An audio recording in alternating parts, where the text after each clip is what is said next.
It's a beautiful day and welcome back to my video series on how to boost your productivity. So my name is Carmen Ohling. I'm a nutritionist, fitness expert, empowerment coach, and FITposium Pro. So now we're talking about step 2 to boost your productivity. And this is a little image of what we're going to be talking about. Social media. Now you're probably saying but Carmen, that I'm supposed to be using social media to grow my following, increase engagement, grow my email list, push people to my blog, to my website, to really showcase myself. Yes, all those things are true, but I'm going to talk to you a little bit about how making a few small tweaks with what you're doing with your social media on a daily basis, it can boost your productivity. So first things first. There's a particular time of day where you should be really productive and you should be focusing on your work, whatever that might mean to you. Maybe you're contacting clients, maybe you're writing fitness plans, workout plans, that sort of thing. Maybe you're doing some research, or maybe you're writing a blog post. During those times, I want you to turn off all notifications. So every single push notification, I actually do this 100% of the time. So I don't have any of the notifications because every single app that you have wants to send you a push notification on its newest, latest, and greatest thing, right? Or when your instant messenger comes through for Facebook and you get a little ding and then you're trying to work on something and you get interrupted and then you keep getting interrupted like 1,000 times. That greatly decreases your productivity. So turn off all notifications 100%. Or even better yet, if you're working on the computer, close out your email, make sure you don't have any notifications, put your phone to the side, put it on silent, don't answer phone calls, don't answer text messages at all.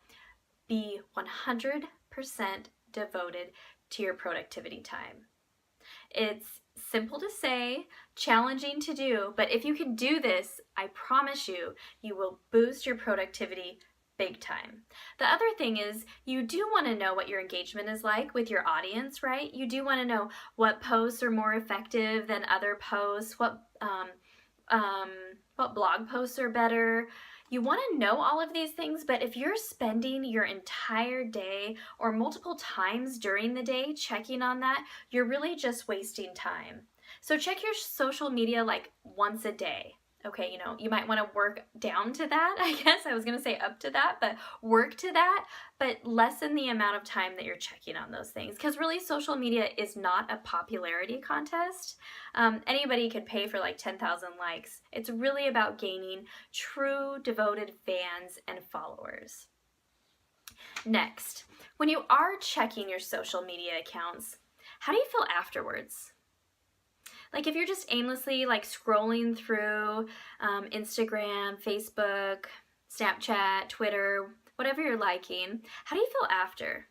Do you find yourself comparing yourself, your body, your success, your business, your knowledge? Do you find yourself often comparing yourself to other people's accounts or things that they're posting?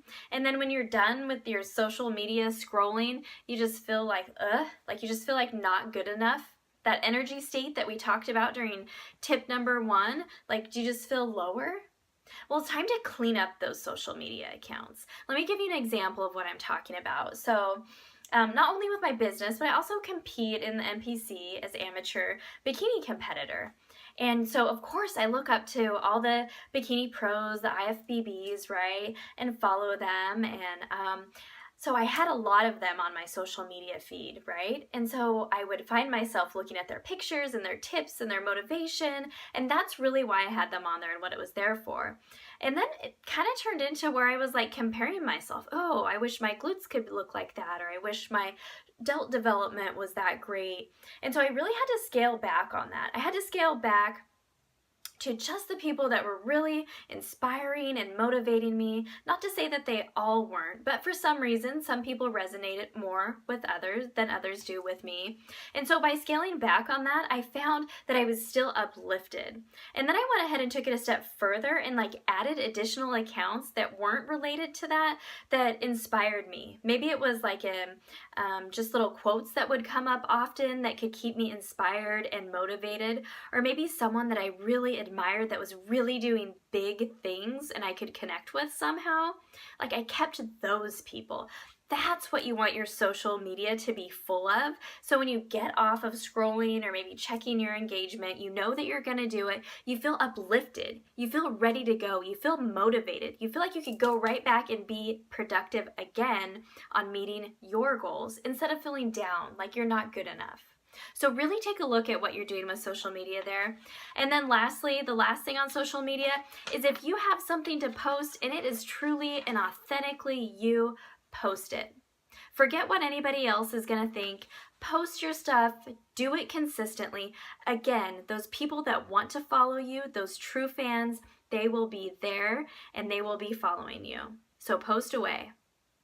So that is step 2 to boost your productivity. Do a little cleanup on your social media and stop checking it 5,000 times. Again, it is definitely not a popularity contest, right?